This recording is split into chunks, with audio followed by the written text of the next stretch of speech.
Okay, it is apparent that they had a leak here, and I put a repair clamp on it, and I tightened it as tight as it can go, and it seems to be dry right now. I'm gonna stick this bucket back underneath it, but for the most part, it was leaking a little bit, but I tightened it up. So let's call it good. Damn it, Jim. All right, as always, I want to thank you for coming along with me on these repair clamp adventures.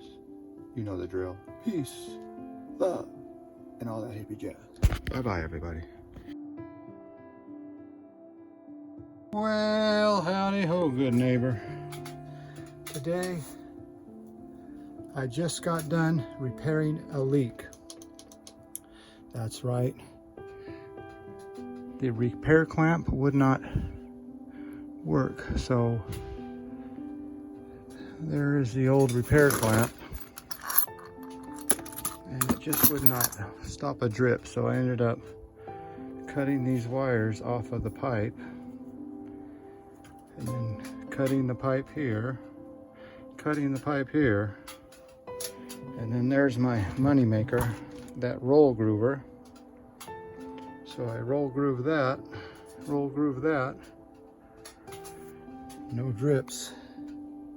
Oh, so here's what your leak looked like.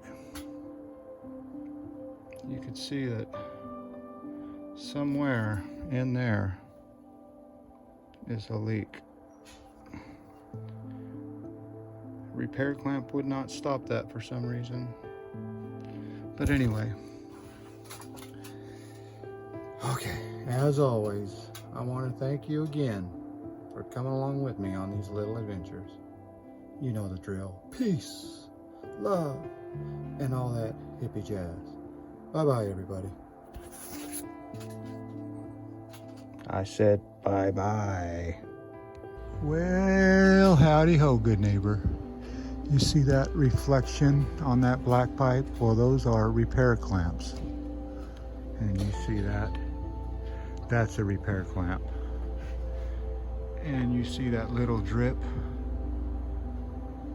Well, it's about ready to drip right now. And that's about where the repair clamp is gonna go. But not. Let me catch this drip. And this is where the repair clamp is gonna go, right there on top. So you can see it, a little pinhole leak. And we're gonna clean it up and patch it at this undisclosed location. So let's get busy. Light on light. Ooh, you win, you win.